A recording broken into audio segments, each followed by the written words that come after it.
I wanted him to get an update on the bills that we have sent to the governor, passed over the years by the district council, which is yet to get his assent.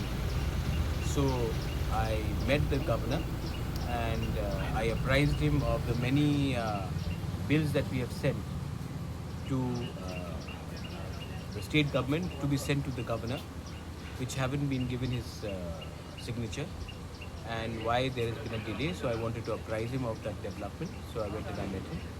Sir executive body के रिशवल के कोई programme Executive body. TTADC का after VC election on the basis of the performance, जो लोग अच्छा काम करेंगे उनको जगह मिलेगा. इसके लिए we are waiting. Performance first करो, उसके बाद आपको एग्जीक्यूटिव काउंसिल में जगह दिया जाएगा. मतलब तो किस बारे में आज यहाँ पर मैंने हुआ? बोला है वो तो कि, क्वेश्चन हमने TTADC से बहुत बिल्स पास किए. लैंड का बिल है, एडमिनिस्ट्रेटिव रिफॉर्म का है, रिक्रूटमेंट पॉलिसी का है, कस्टमरी बिल्स है, बहुत बिल्स हैं जो इतने साल से हमने पास किए हैं काउंसिल में. हम भी तो एक इलेक्टेड बॉडी है, लोगों ने हमें वोट करके दिया है, तो हमने पास किया है और हमने ये बिल्स को हम भेजा है. लेकिन अभी तक ऑनरेबल राज्यपाल जी का इसमें सिग्नेचर नहीं मिला. इसके लिए हम इसको कानून नहीं बना सकते. तो उस इशू में मैंने गवर्नर साहब से बात किया है और चिट्ठी भी दिया है कि आप इसको प्लीज़ देखिए क्यों इतना डिले हो रहा है. ये अभी से डिले नहीं हो रहा है, बहुत सालों से हो रहा है. हमारे आने से पहले हो रहा है. और अगर डिले होगा तो लोग हमारे ऊपर सवाल पूछते हैं कि आपको हमने वोट किया लेकिन आपने हमारे लिए कानून क्यों नहीं पास किया.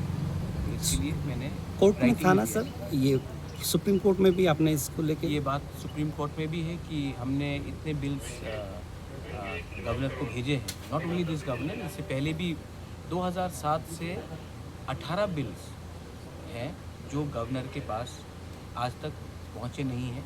स्टेट गवर्नमेंट उसके ऊपर बैठे हुए हैं. तो इसमें हमारा ज़मीन का बिल है, एडमिनिस्ट्रेटिव रिफॉर्म्स का बिल है, हमारा कस्टमरी बिल्स है.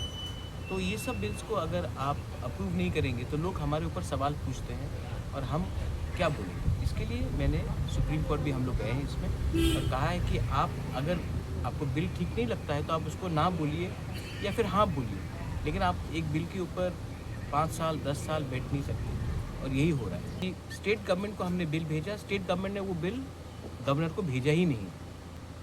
तो अगर गवर्नर के पास वो बिल नहीं आएगा तो गवर्नर कैसे साइन करेगा. इसके लिए मैंने गवर्नर को कहा कि गवर्नर के पास वो अथॉरिटी है कि वो स्टेट गवर्नमेंट से इंक्वायर करे कि इतने बिल्स अगर आपने भेजा है आपके पास तो आपने हमें क्यों नहीं उसको फॉरवर्ड किया.